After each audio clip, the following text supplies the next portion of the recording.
¿Sí se escucha? Fuerte y claro. Ok, entonces para ver preparando lo de la presentación.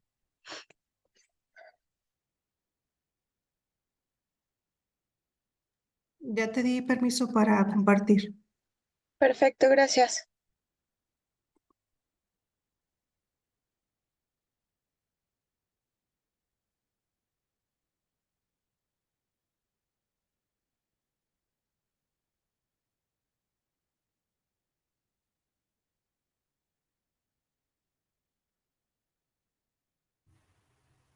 Listo.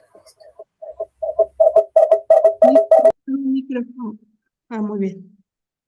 ¿Ya? Le dio doble. No, apenas está. Apenas. Pero ya ahora sí.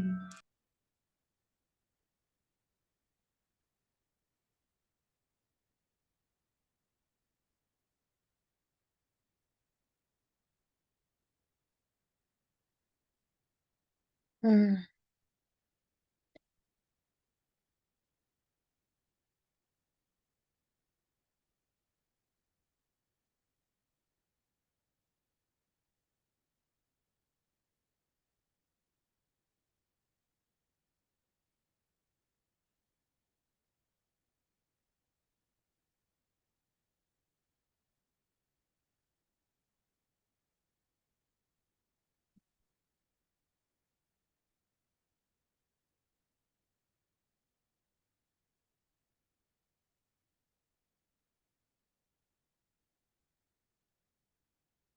mm.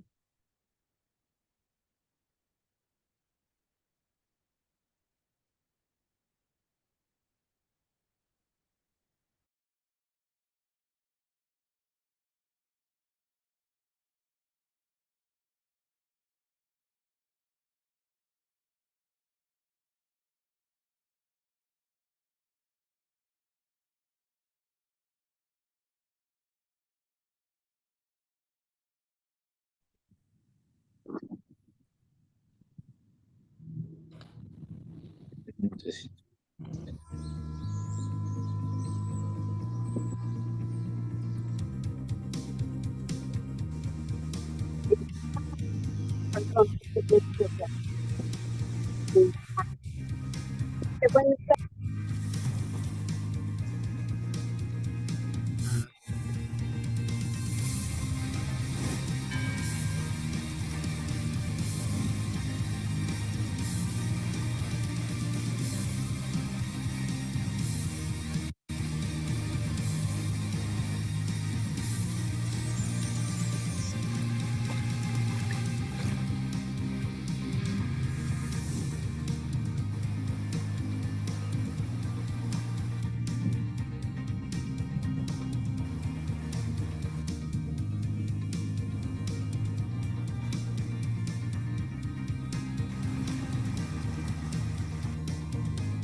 ¿Qué tal? Muy buenas tardes. A nombre del Gobierno del Estado, que encabeza el licenciado Ricardo Gallardo Cardona, y a través de la Secretaría de Turismo que dirige el arquitecto Juan Carlos Machinena Morales, les damos la bienvenida al programa de ponencias ejecutivas, aprovechando las nuevas herramientas digitales que tenemos al alcance para impulsar la profesionalización de las actividades turísticas en San Luis Potosí. En esta ocasión, nos hace el honor de participar como ponente una profesionista con gran trayectoria, preparación y gran capacitación. Tiene estudios de licenciatura, maestría y doctorado por la Universidad Nacional Autónoma de México, licenciatura y maestría en Derecho con especialidad en Constitucional, y también es licenciada en Estudios Humanísticos y Sociales con especialidad en Política Contemporánea por el Colmex, el Colegio de México. En el ámbito académico, se ha distinguido por ser integrante del Sistema Nacional de Investigadores del CONACYT, con más de 7 libros publicados en materia de seguridad, derechos humanos, género y también en derecho electoral. Fue fundadora y primera directora de la Revista Mexicana de Ciencias Penales, además de trabajar por más de 10 años como investigadora del INACIPE. Se trata nada más y nada menos que de la doctora Alejandra Silva, a quien agradecemos su presencia esta tarde, y el día de hoy nos estará dando la ponencia ejecutiva, la función pública, el turismo y el proceso electoral. Bienvenida, doctora Alejandra Silva. Adelante. Muchas gracias. No sé si ya me pueden ver. Si gustan, Perfectamente, vamos. doctora. Muy Perfecto. bien. Voy a compartir una presentación, entonces ahorita se las pongo. Me dicen si ya se ve para empezar. ¿Sí? Perfecto. ¿Sí se ve o no se ve? Perfecto. Ya se ve. El día de hoy el tema que vamos a estar hablando es la función pública, el turismo y el proceso electoral. Esta presentación se deriva de que estamos a prácticamente 2-3 semanas de que inicie el proceso electoral y es importante que el funcionario público tenga conocimiento de cuáles son sus obligaciones en este proceso, ¿no? Entonces, voy a darles un panorama general de cómo se genera el proceso para ver cuáles son las obligaciones y qué es lo que se puede y no se puede hacer en el marco del trabajo turístico, con vistas a lo que vienen siendo las elecciones de los presidentes municipales, de los diputados locales, de los diputados y senadores federales y también de la presidencia de la República. Lo primero que tenemos que tener en cuenta es que las elecciones federales es 2023-2024, ahí se me movió. Se van a elegir primero a nivel federal un presidente de la República, 128 senadores, 64 por principio de mayoría relativa, 32 por el principio de representación proporcional y 32 por el principio de primera minoría.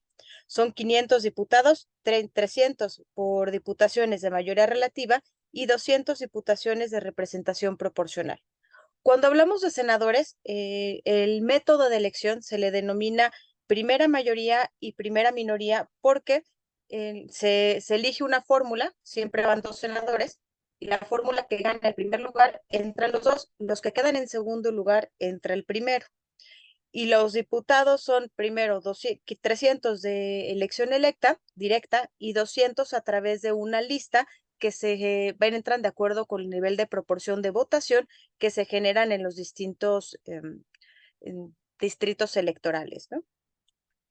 A nivel de elecciones locales, vamos a tener elecciones de 15 diputaciones de mayoría relativa, 12 diputaciones de representación proporcional, 50 presidencias municipales, 64 sindicaturas de mayoría relativa y 387 regidurías. Esto significa que toda la estructura de los 58 municipios del estado de San Luis Potosí se van a modificar. En algunos casos tendremos que habrá presidentes municipales que se reelijan, en otros tendremos nuevas contiendas electorales. Esto va a derivar en la importancia de que el funcionario público, sea de turismo, sea de seguridad, sea de salud, sea de educación, debe de establecer algunas prioridades fundamentales al momento de desarrollar su trabajo. Primero, El funcionario público, si bien entraron en muchos aspectos por un partido político, no representa un partido político, representa al Estado, y esto significa que públicamente, o por lo menos en horarios laborales, no pueden establecer una manifestación hacia en favor o en contra de algún partido político, ¿no? Primero, antes de llegar a ese punto, vamos a hablar de los plazos electorales. Tenemos dos tipos de campaña, la federal y la local. La federal empezó con las precampañas el 20 de noviembre del 2023 y van a terminar el 18 de enero del 2024. Del 18 de enero al principio, al 29 de febrero, se le denomina periodo de intercampaña. El periodo de intercampaña es el momento en el que no se puede hacer ningún acto de proselitismo político. ¿Por qué? En términos, por ejemplo, en tema federal, que aquí estaríamos hablando en el caso de San Luis Potosí, de senadurías y diputaciones federales.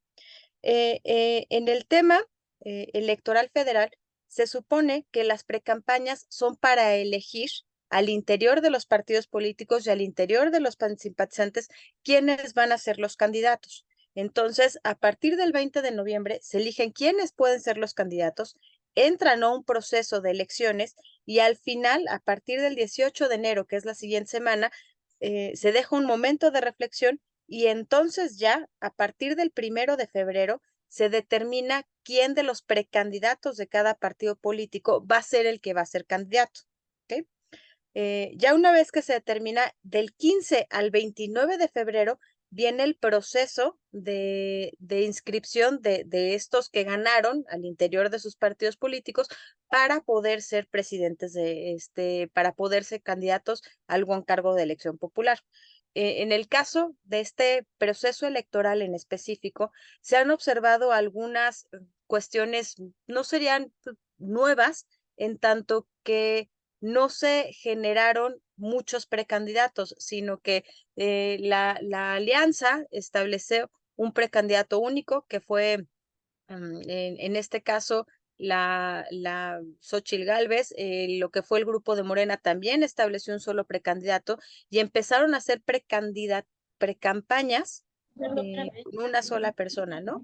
Entonces, el 18 cierran.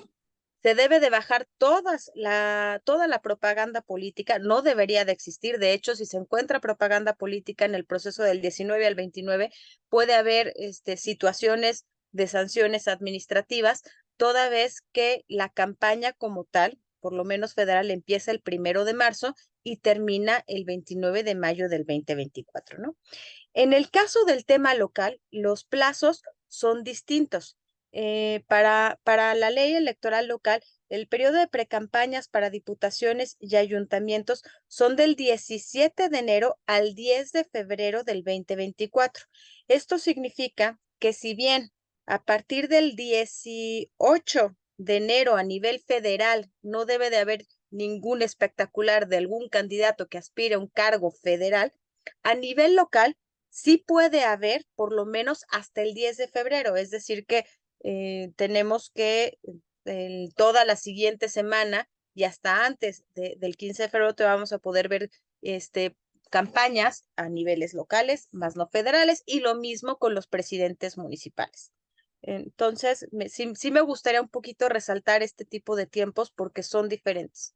Si estamos hablando de candidatos federales, el 18 de enero, que es en la siguiente semana, me parece que es miércoles o jueves, el jueves de la siguiente semana, ya no debe de haber espectaculares, ya no debe de haber bandas pintadas, ya no debe de haber imágenes que aludan a una precampaña, porque entra el plazo de intercampañas. En el caso local, todavía no puede haber intercampañas porque todavía no empieza el plazo. El 17 de enero, es decir, la siguiente semana, los presidentes municipales que deseen reelegirse o los que deseen llegar a ser presidentes municipales nuevos o los diputados locales nuevos van a poder hacer sus precampañas desde el 17 de enero y hasta el 10 de febrero, ¿no? En el caso de los funcionarios públicos que sean simpatizantes o que deseen trabajar con algún partido político para poder promover a las campañas, esto se debe de hacer fuera del horario laboral y en fin de semana, ¿no? Finalmente, el tiempo de la precampaña termina el 10 de febrero.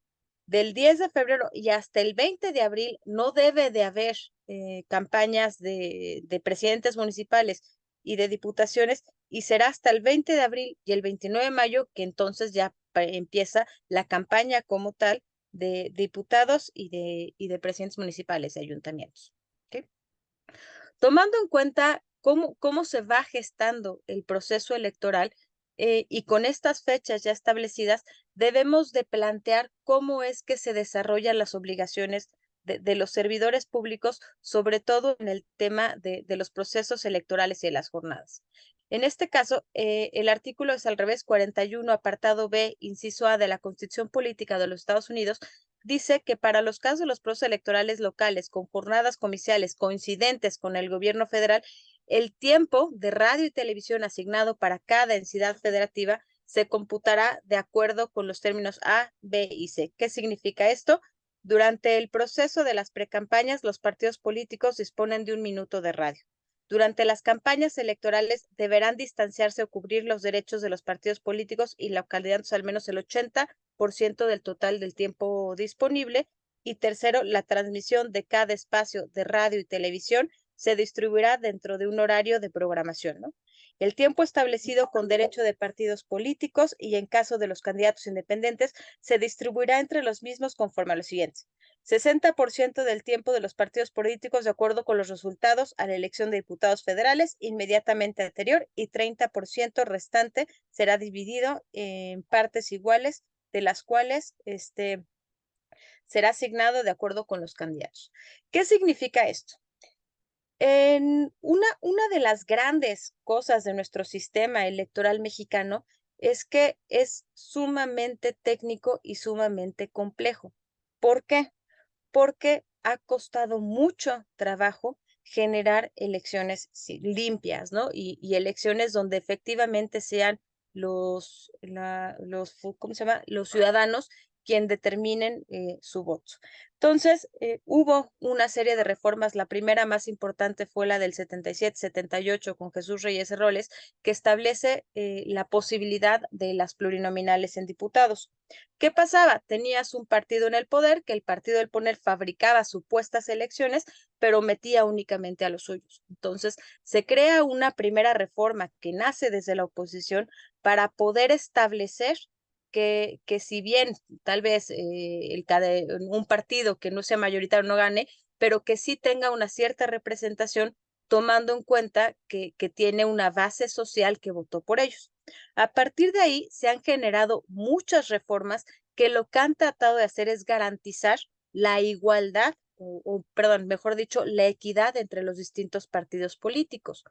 Esta reforma en específica, el artículo 41, apartado C, B, en relación de tiempos de radios, data del 2007-2008 y lo que está tratando de hacer es establecer que una regulación en el manejo de los medios de comunicación, de las campañas, del uso de recursos públicos, del uso del radio, el internet, con la finalidad de que se logre una cierta equidad, ¿no? Sabemos que no es lo mismo un partido que está en el poder, que tiene mucho más manera de poder llegar a las personas a través del manejo de la comunicación social, que los partidos políticos más pequeños que tal vez no llegan a tener tanta presencia como podría ser en el caso de San Luis Potosí, en estos momentos el Verde frente a un PES, que es la primera vez que va a entrar el Partido Encuentro Solidario, que le acaban de dar el registro otra vez. Entonces, el PES es un partido pequeño, es un partido que no tiene tanta presencia, y de ahí que se establezcan desde la propia Constitución ciertas reglamentaciones en torno a lo que se puede y no se puede hacer en manejo de propaganda política.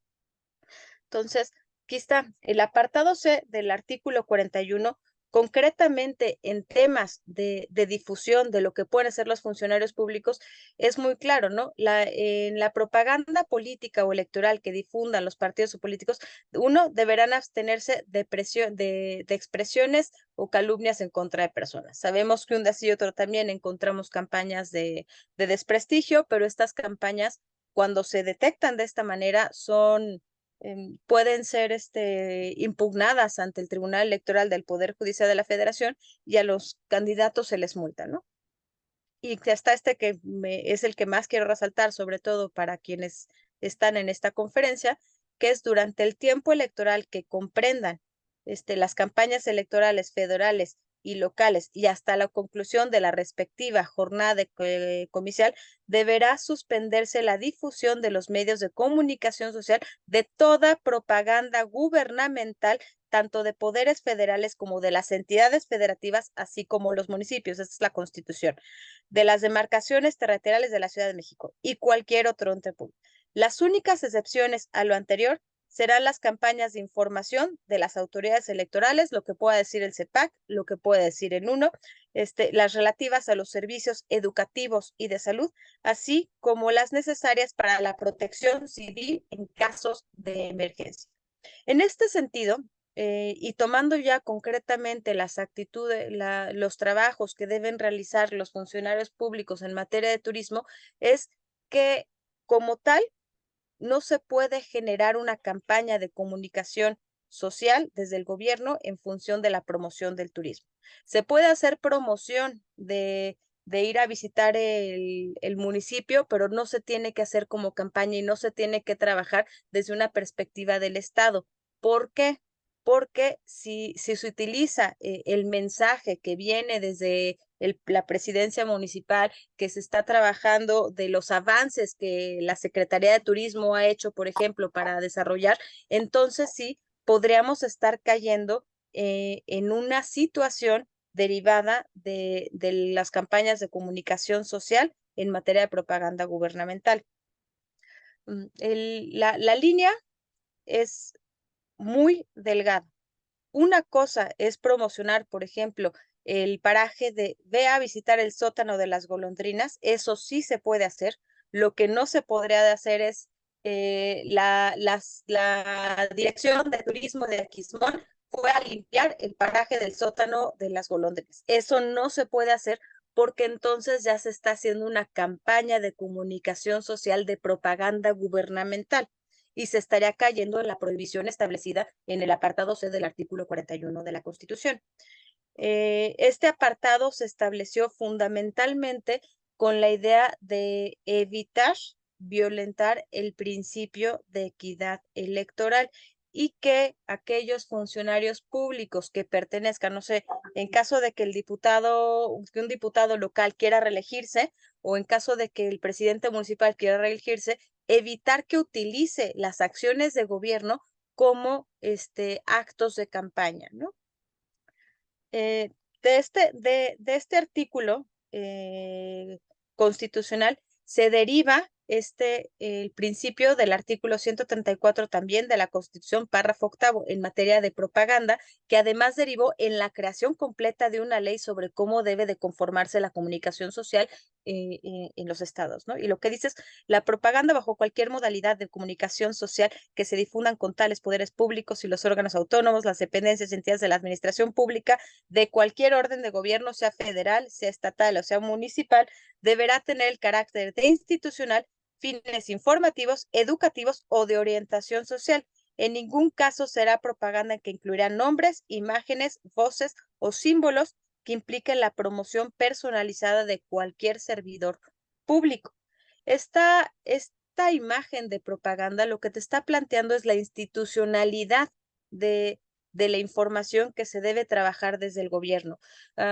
Es muy común que se utilice la imagen pública y las acciones de gobierno para poder promocionarse, hacer la autopromoción, ¿no? De ahí que a raíz de este artículo se creó la Ley General de Comunicación Social, que ahorita ha sido bastante impugnada por la Suprema Corte de Justicia, fue bastante... salió en 2014, 2016, todavía no se ha implementado, pero el momento en el que se empiece a implementar y en el momento en que se genere toda la reglamentación de este artículo, sí los funcionarios públicos van a tener que ser mucho más cuidadosos con la manera en la que se maneja la información de las acciones realizadas en las direcciones de las entidades públicas, de los ayuntamientos, en las diputaciones y en las secretarías de Estado. De este artículo 41C a este 34 se generó el apartado primero del artículo 209 de la Ley General de Instituciones y Procedimientos Electorales, que precisamente, como lo reiteré en el punto, es no puede haber ninguna campaña de promoción durante los procesos electorales, durante las fechas que les dije que es desde el 18 de enero para federal hasta 17 de enero para local, hasta el 29 de mayo, ¿no? Que es todo el proceso que van a pretender las campañas. Lo único que podría hacer alguna dirección de turismo de ayuntamientos o la Secretaría de Turismo sería alguna información específica de situaciones de protección civil o casos de emergencia, situación, no sé, de qué trabajo se van a hacer para poder atender la situación de algún paraje. Y reitero, una cosa sería la promoción turística de algún espacio, de algún lugar, y otra cosa es la campaña de las instituciones o de las autoridades que están realizando en función de los parajes. Eso es lo que está absolutamente prohibido por la ley. Ahora, en algún caso me preguntaron de, bueno, ¿por qué me pones ley general si ley general es federal, ¿no? En términos legales, hay tres tipos de leyes. Las leyes federales que aplican nada más a la federación. Las leyes generales, que como su nombre lo dice, son de observancia general para los tres órdenes de gobiernos. Esto significa que además de la ley electoral local, se tienen que revisar todos y cada uno de los lineamientos establecidos en las leyes generales que se promulgaron en el Congreso de la Unión. En este caso, si la ley local no prevé esta prohibición, de todos modos sí tenemos que implementarla porque hay una ley más importante que se hizo en Cámara de Diputados Federal, en la Cámara de Senadores, que nos está regulando y que nos está marcando cuáles son nuestras obligaciones. La primera, el artículo primero 209 de la Ley General, lo mismo que dice la Constitución, está absolutamente prohibido la propaganda gubernamental y las únicas excepciones claras son salud, educación y casos específicos en materia de protección civil, de situaciones de emergencia. Si hubo alguna inundación, si algo, cuestiones específicas que afecten a las personas que están realizando actos de turismo en San Luis Potosí. Creo que es muy importante tener en cuenta este tema porque además las campañas se realizan durante un tiempo muy importante para el Estado, que son en la Semana Santa y la Semana de Pascua, que es donde más movimiento hay tanto en la Huasteca como en Real de 14 y como en algunos parajes del Altiplano, ¿no? Por su parte, en la Ley General de Comunicación Social, que es la otra que también regula el manejo de las campañas de gobernación de los tres órdenes de gobierno, también establece que durante el tiempo que comprenden las campañas electorales federales y locales y hasta la conclusión de la respectiva jornada comicial, deberá suspenderse la difusión de toda campaña de comunicación social en los medios de comunicación. Para los efectos del párrafo inferior, este es importante. En los casos de procesos electorales deberá suspenderse la campaña de comunicación social en los medios geográficos. La fracción cuarta establece una excepción. Esto es muy importante. El Instituto Nacional, no sé si ustedes se recordarán que en el proceso de 2020-2021 hubo una pugna porque derivado de la obligación del artículo 41 de la Constitución y del 209 que ahorita puso la Ley General, se prohibió que se generaran las mañaneras.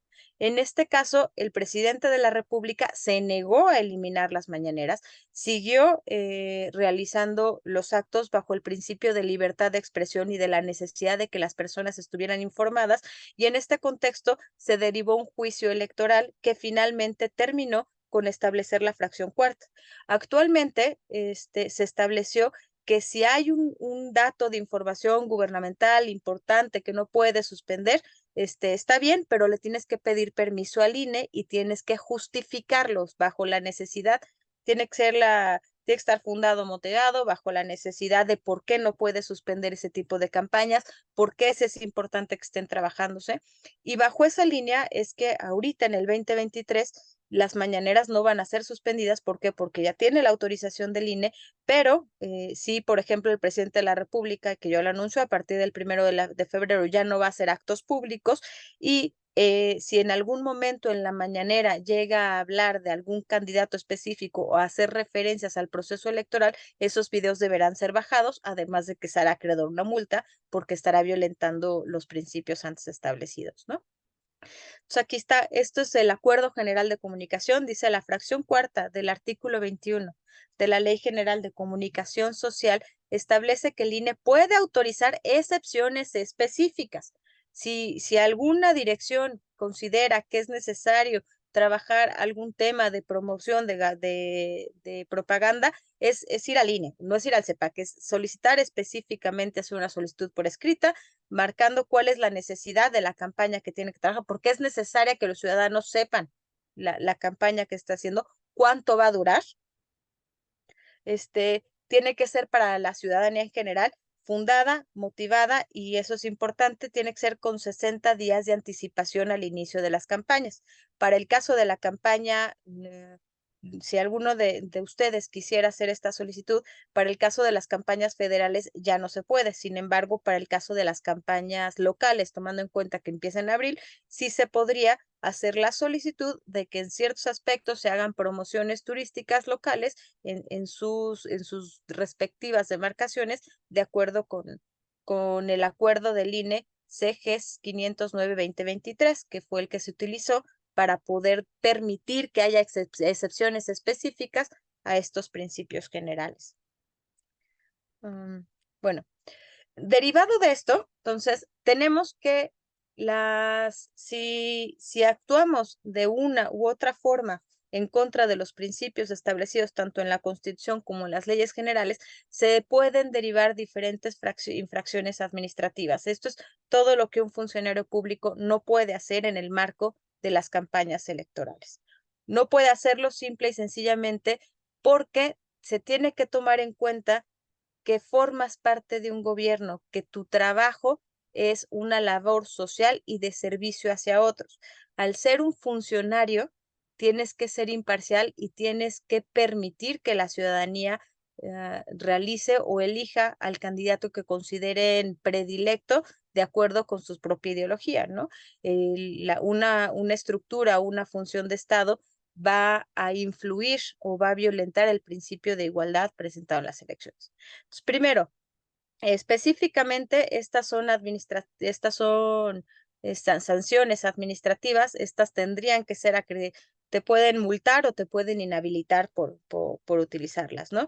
Primero, si te piden alguna información derivada de un juicio electoral, derivado de un posible delito, es obligación colaborar con la autoridad, ¿no? En tiempo y en forma, de acuerdo con la información que te solicite tanto el instituto local como el INE, sea federal o sea local. El INE regula y organiza las elecciones de diputados, senadores y presidencia de la República. La CEPAC, diputados locales, ayuntamientos y regidurías, ¿no? Segundo, limitar el derecho político electorales al incurrir en actos de violencia política. La violencia política es un fenómeno muy nuevo en los procesos electorales y que ha cobrado mucha relevancia porque permite observar la gran desigualdad y todavía la violencia que existe hacia las mujeres en el sistema político mexicano, ¿no? El caso, ¿qué es la violencia política? Es tratar de limitar o menoscabar los derechos de las personas cuando quieren ejercer sus derechos político-electorales, votar o ser votadas, o trabajar inclusive en la función pública, ¿no?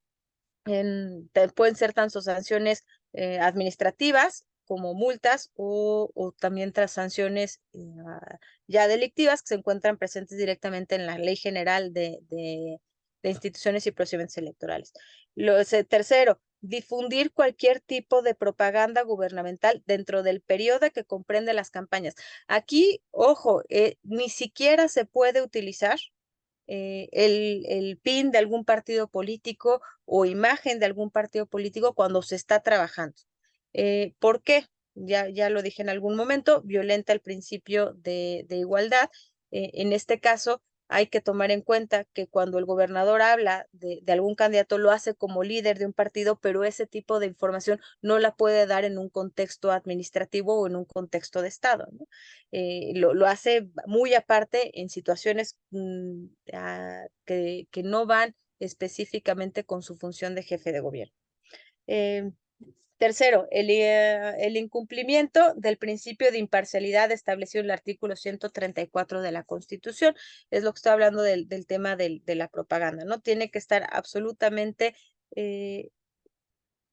igualitario, ¿no? Tienes que dejar que sean los candidatos quienes busquen el voto y ahí es abstenerse o ser parcial, digamos, ¿no? Porque estás representando una institución de Estado.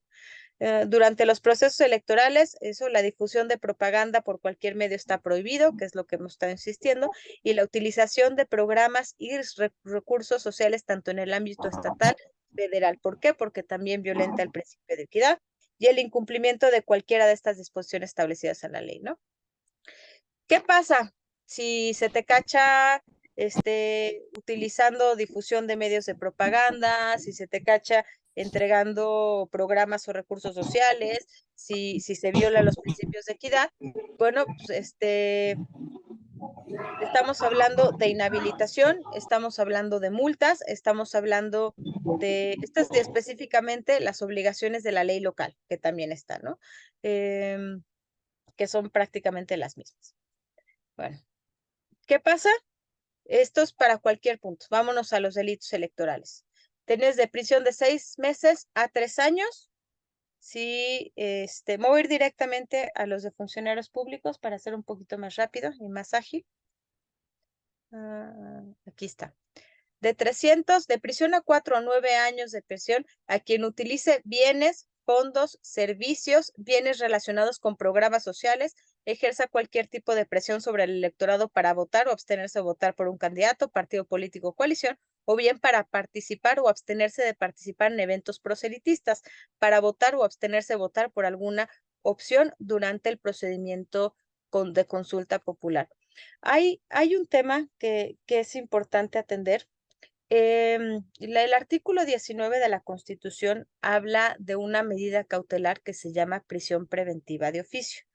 La prisión preventiva en materia penal lo que establece es que si tú cometes un delito, el principio general es eres inocente hasta que se declare lo culpable, hasta que la ley te declare culpable y puedes llevar tu proceso en libertad.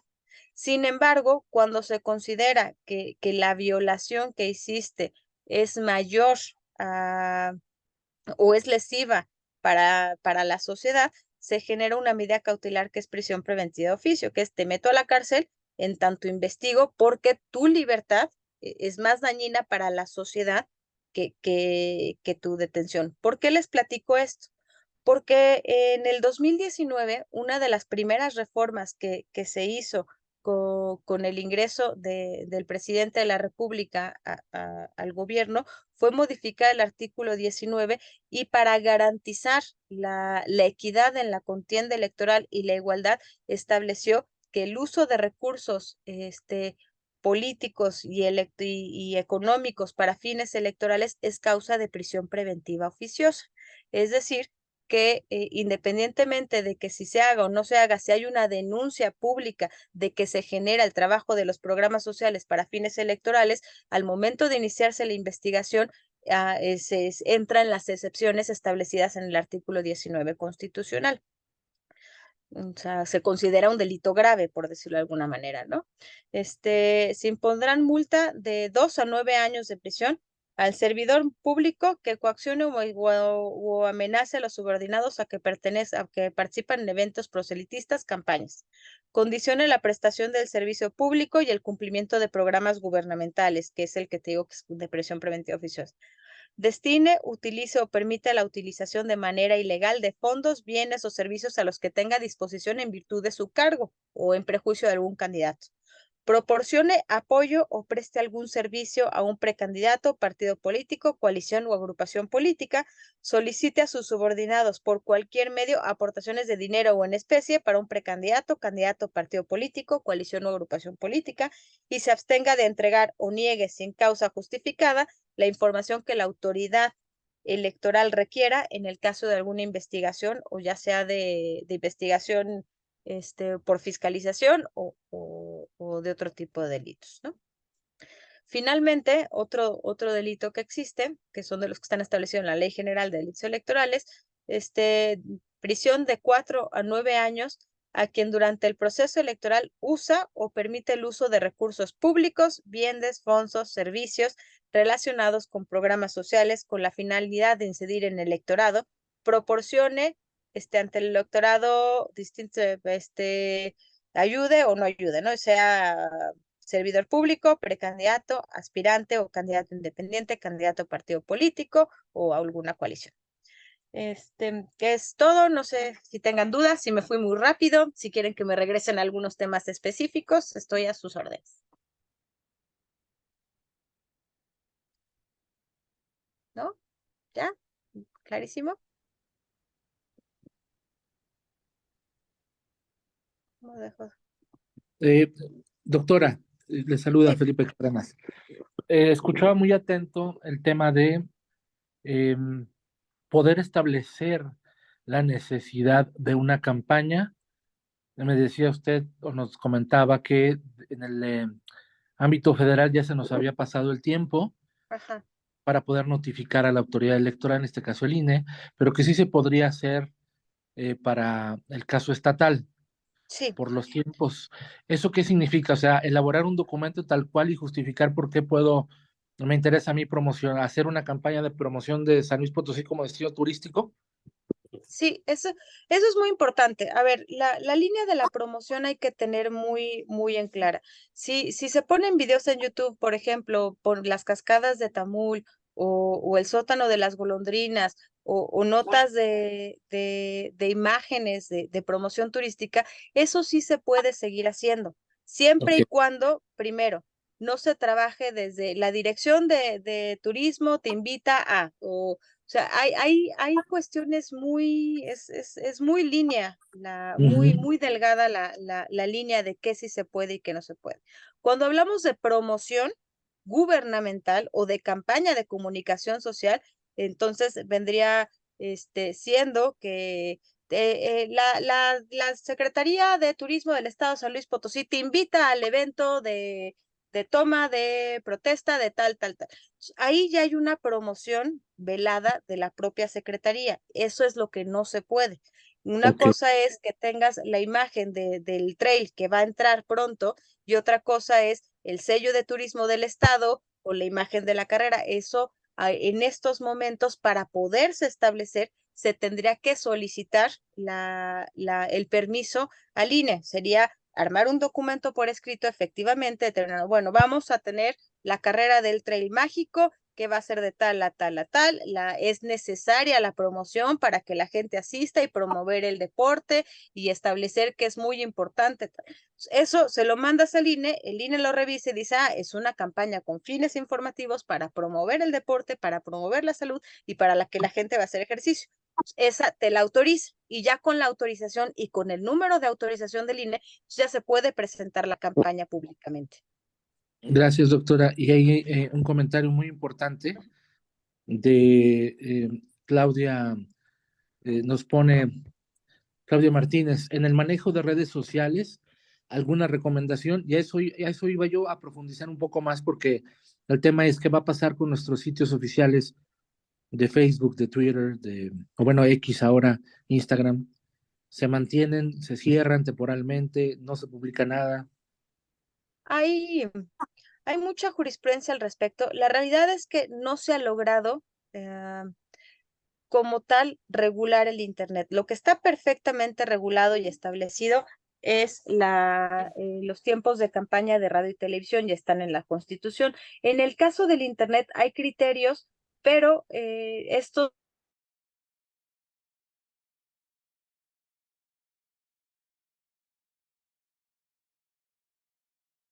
tribunal y el tribunal autónomo.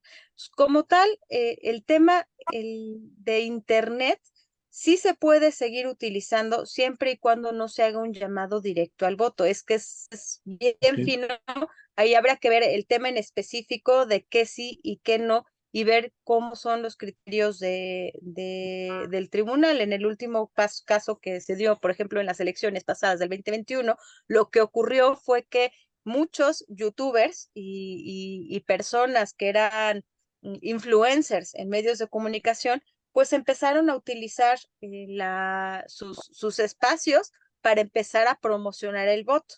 En este caso no estaba regulado, pero derivado de eso sí se generaron criterios que ya marcaron multas, inclusive a varios funcionarios y públicos que hoy están haciendo campañas, como a los propios youtubers por haber realizado actos de proselitismo político bajo una dinámica que no está contemplada en la ley. Pero ahí es muy específico, hay que ver cada una de las cosas, cuál es la forma en la que se maneja el tema que se está planteando y ponerlo, ¿no? Y aunque te lo puedan meter una demanda, en este caso ya desde la vía jurídica sí se puede defender, porque además no hay criterios legales específicos. Todos los criterios son para radio y televisión, y si acaso medios impresos.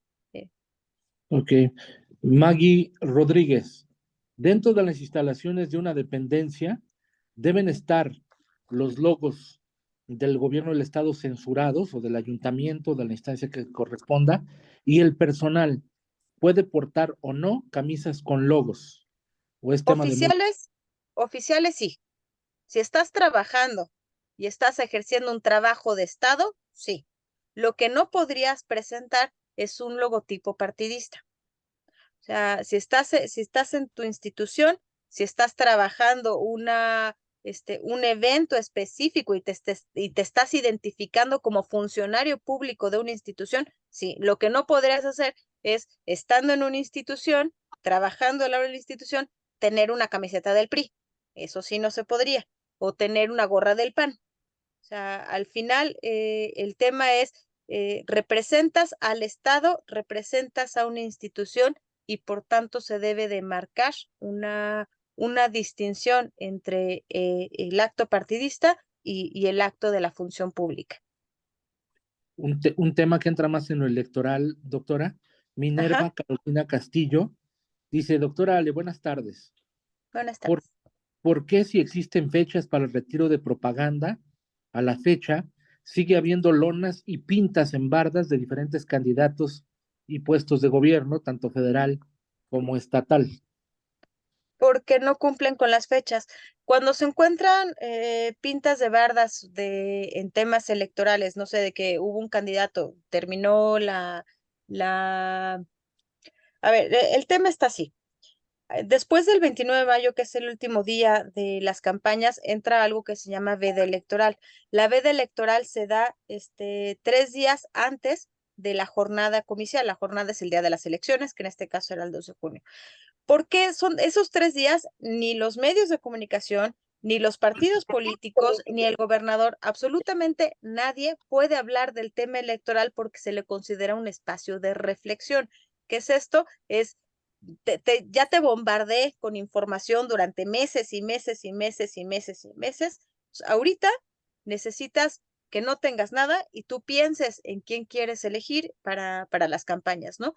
Para este 29 de mayo y durante ese proceso de veda electoral también se debe de retirar toda la campaña, todo lo que exista de información, de logos, de bardas pintadas, de espectaculares. ¿Por qué? Porque pues, lo que se está tratando de hacer es dar a las personas un espacio de reflexión y que no tengan imágenes que los bombarden. La realidad es que a veces se llena tanto la calle de tanta cosa que los partidos políticos no pueden quitarlo. Y ahí lo que se pasa es que si no lo quitaste en los 3 meses, ya no lo vas a quitar después, porque pues, no sé, digo, no tienen, pues ahora sí que ya no compraron la pintura para limpiar la barda, y eso al final los hace acreedores de una multa. Digo, la realidad es que casi siempre después de las elecciones se llena toda una lista de multas, estás pague y pague y pague y pague y pague todas las multas que se generaron de no retirar los espectaculares a tiempos, de haber pasado los topes de campaña, de no haber mandado los informes de gastos de campaña, de no haber manejado los de gastos de fiscalización, entre muchos otros.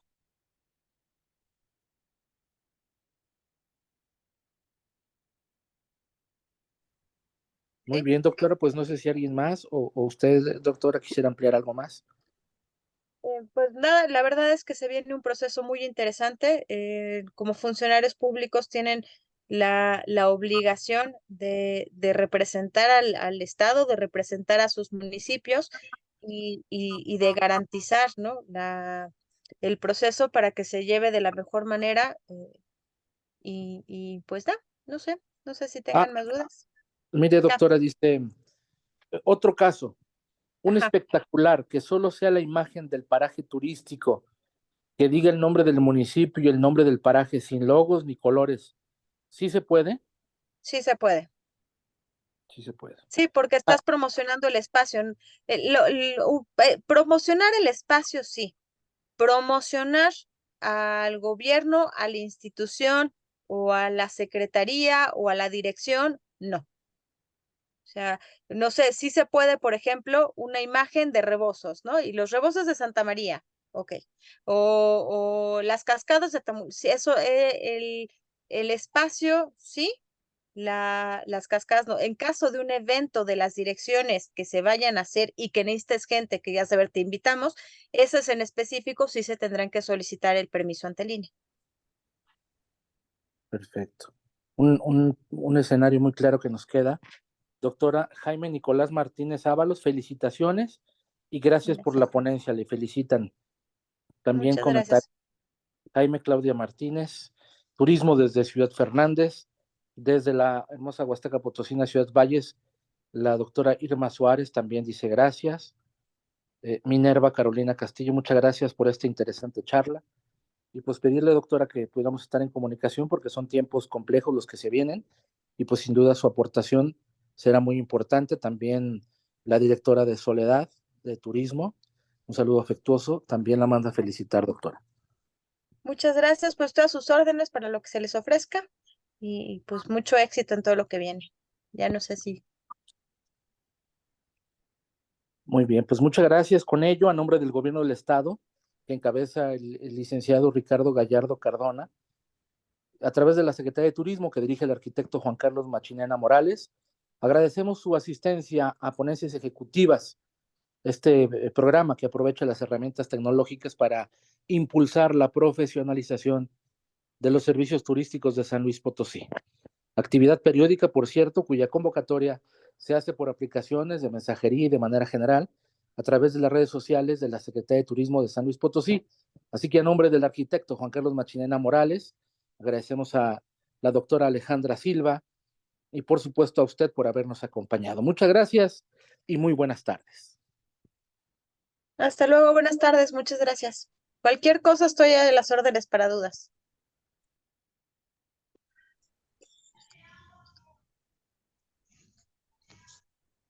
Muchas gracias, Alex. Saludos. Saludos, Felipe. Muchas gracias. Gracias. Bye.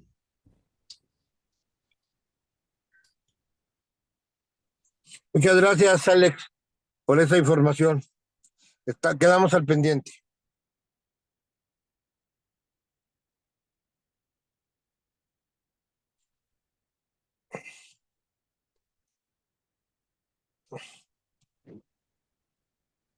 Ya te saliste.